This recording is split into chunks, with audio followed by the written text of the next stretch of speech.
Welcome back. आप सबों का मेरे यूट्यूब चैनल पर बहुत बहुत स्वागत है। अयूब सर क्लासेस पर बहुत बहुत स्वागत है। आज जो हम लोग बात करने वाले हैं वह है टॉपिक बहुत important topic, specific learning disability, अर्थात अधिगम, विशिष्ट अधिगम अक्षमता या विकार। विशिष्ट अधिगम विकार के अंतर्गत SLD, जिसे शॉर्ट कोट में जिसे कहा जाता है SLD, क्या कहा जाता है जी? SLD कहा जाता है।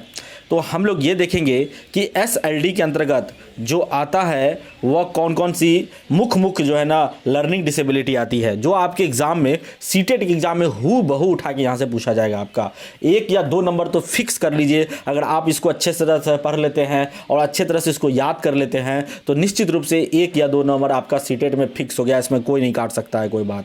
तो SLD में आपका पहला है डिसलेक्सिया। पहला क्या है जी? डिसलेक्सिया। तो ये डिसलेक्सिया क्या होती है, कौन सा विकार है, उसको पढ़ते हैं। देखिए डिसलेक्सिया, इसमें शब्दों को और अक्षरों को पहचानने एवं पढ़ने में कठिनाई होती है। अगर कोई बालक को शब्दों को पहचानने में है ना, उसको पढ़ने में कठिनाई महसूस हो रही है तो वह बालक को डिसलेक्सिया नाम से विकार से वह ग्रसित है। आपको कई तरह का एग्जाम्पल बना के सवाल दे सकता है। अगर कोई बालक B को D पढ़ रहा है, B को क्या पढ़ रहा है? D पढ़ता है, तो वह अधिगम के किस विकार के अंतर्गत आता है? तो ये हो जाएगा आपका वाचन या पाठन्य विकार हो जाएगा। तो चलिए आगे बढ़ते हैं, नेक्स्ट विकार को देखते हैं और अंत तक देखिएगा। बहुत इंपॉर्टेंट आपके लिए SLD लेकर के हम आए हैं। तो आगे देखिए नेक्स्ट स्लाइड की तरफ, और ये है आपका डिसग्राफिया। बहुत इंपॉर्टेंट, ये भी कई बार सवाल पूछा जा चुका है सीटेट में। डिसग्राफिया, ग्राफिया, देखिए ग्राफिया का मतलब ये होता है लिखना, ग्राफिया का मतलब होता है राइटिंग। क्या होता है? राइटिंग। कोई चीज़ को अगर हम लिखने में अगर बच्चे को दिक्कत का सामना करना पड़ रहा है ना, difficulty in writing and spelling, खास करके राइटिंग में, राइटिंग शब्द कहीं भी मिल जाए ना आपको तो डिसग्राफिया आराम से मार दीजिए, और किसी चीज़ को तो देखना ही देखना नहीं है। तो difficulty in writing and spelling, that SLD is called dysgraphia.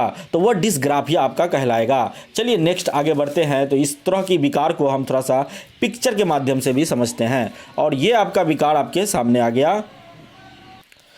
तो ये बालक को देखिए कि आप उसे लिख रहा है ये बालक, और इसको लिखने में परेशानी हो रहा है। कोई जो वर्ड है, कोई जो अक्षर है, उसको लिखने में इसको परेशानी हो रहा है। तो ये बालक को जो रोग है, रोग तो नहीं कहिए, उसे विकार कह सकते हैं आप। रोग कुछ और होता है जो बिल्कुल, देखिए एक होता है अक्षमता और एक होता है विकार।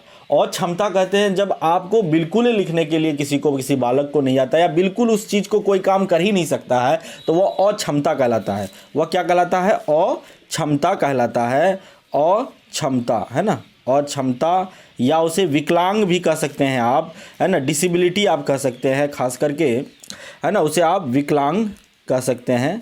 विकलांग, आजकल तो दिव्यांग शब्द आ गया कह सकते हैं। जब वह बिल्कुल किसी चीज़ में करने में असमर्थ हो, वह हो ही नहीं सके, तब वह अक्षमता या विकलांग कहलाएगा। लेकिन जब उसे कोई चीज़ की कमी है, यानी कि है ना, पूरे तरह से वह अक्षम नहीं है, बल्कि कुछ ना कुछ उससे हो रहा है, बहुत सारे काम कर रहा है, लेकिन किसी चीज़ में उसकी वह कमी को दर्शाता है, तो वह कहलाता है विकार। जो कि आपको बहुत इंपॉर्टेंट बात बता रहे हैं, बहुत अंदर की गहराई की बात बता रहे हैं, और वह क्या कहलाता है? विकार कहलाता है ना।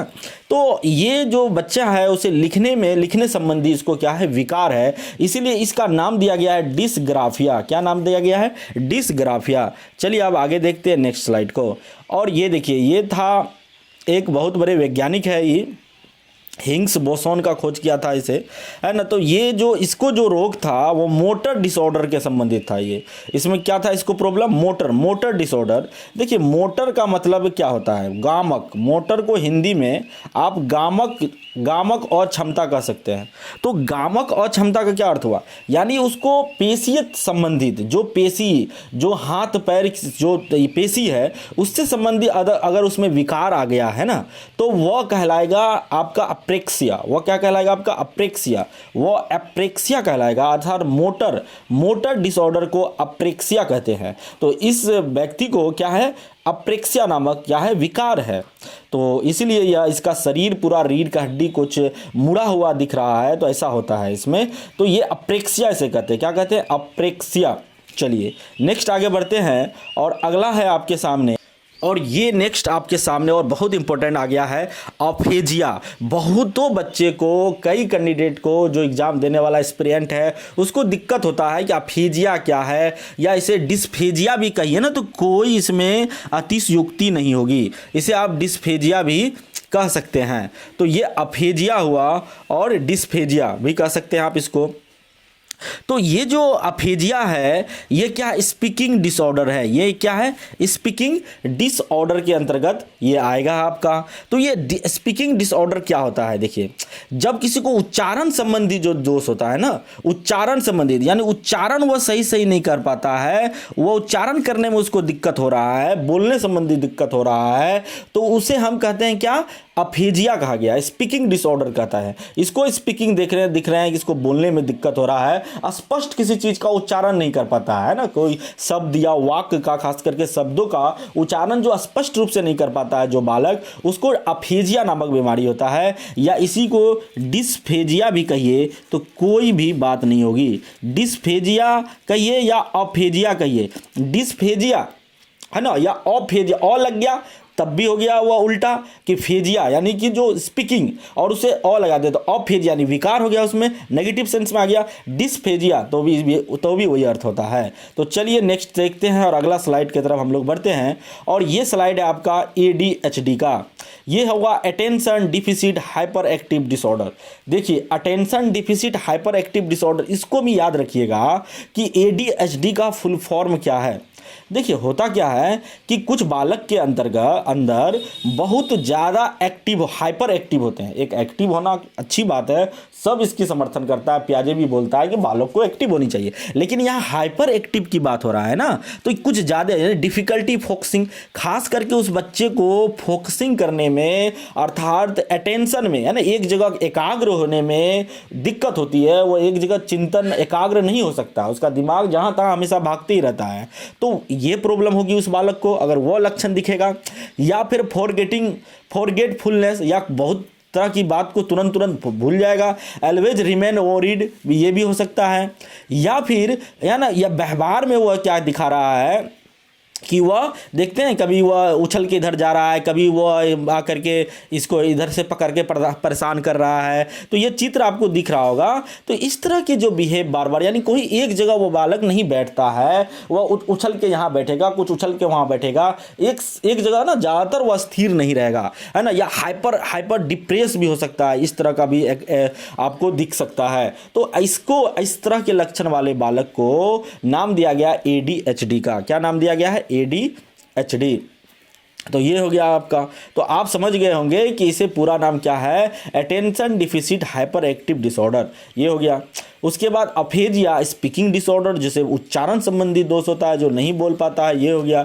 अप्रेक्सिया जैसे गामक यानी मोटर संबंधी जो रोग होता है, जैसे जिसको जो है ना चलने फिरने या मांसपेशी संबंधी जो विकार है, रोग नहीं कहिए विकार कहिए ज़्यादा स्पष्ट होगा, तो वह क्या कहलाएगा? अप्रेक्सिया कहलाएगा, वह अप्रेक्सिया कहलाएगा। और लिखने संबंधी किसी को विकार है तो वह क्या कहलाएगा? डिसग्राफिया कहलाएगा। और किसी को पढ़ने संबंधी अगर विकार है, पढ़ नहीं पा रहा है किसी लेटर को, तो उसे हम कहते हैं डिसग्राफिया। उसका नाम दिया गया है डिसग्राफिया, नाम दिया गया है। तो इस तरह से आप जो है अच्छे से इन सबको याद कर सकते हैं, बहुत इम्पोर्टेंट है। और ये इसको याद करने की सबसे अच्छा तरीका है कि आप आराम से इसको लिख लीजिए कहीं पर, और लिख करके आप जो है सामने में कहीं टांग दीजिए और उसको बार बार देखिए, अपने आप याद हो जाएगा। या शॉर्ट कोट भी आप इसको याद कर सकते हैं। यानी ग्राफिया का मतलब होता है लिखना, या फिर ये फेजिया का मतलब होता है उच्चारण संबंधी, है ना। अप्रेक्सिया मतलब मोटर संबंधी। तो इस तरह से करके आप उसको रिलेट करके आप उसको याद कर सकते हैं। अगर आप मेरे चैनल को सब्सक्राइब नहीं किए हैं तो प्लीज़ सब्सक्राइब कर दीजिए। आपके आने वाले वीडियो जो होंगे बहुत इंपॉर्टेंट होने वाला है। कुछ मैराथन लेके आने वाले हैं हम, और हम आप निकाल रहे हैं टाइम, और उस तरह से हम निश्चित रूप से आपके लिए एक अच्छा और कंटेंट देने की कोशिश करेंगे। हमारी यही शुभकामना है कि आपको सीटेट में आप अच्छे से अच्छे मार्क्स लाए और अच्छे से अच्छे मार्क्स से पास तो हो ही, साथ में अच्छे मार्क्स से भी पास हो, ताकि आने वाला समय में आपको मार्क्स की अगर कहीं अहमियत है, ज़रूरत है, जैसे बिहार में ज़रूरत है, तो आपकी मेरिट अच्छा से बन पाए। मेरा खुद का 120 मार्क्स आया है, लेकिन फिर भी कोशिश है कि और ज़्यादा मार्क्स हम लेके आएँ। तो इसीलिए आपकी भी कोशिश होनी चाहिए कि अधिक से अधिक हम मार्क्स लेके आए। बस इतना ही हम कहना चाहते हैं कि आप लोग मैक्सिमम से मैक्सिमम प्रैक्टिस करते रहिए, बाकी मेहनत कीजिएगा तो निश्चित रूप से एक दिन आप सफल होइएगा। एक दिन क्या, आपको सफलता जरूर दिखेगी। बहुत बहुत धन्यवाद मेरे वीडियो को देखने के लिए। आप सबों का बहुत बहुत स्वागत।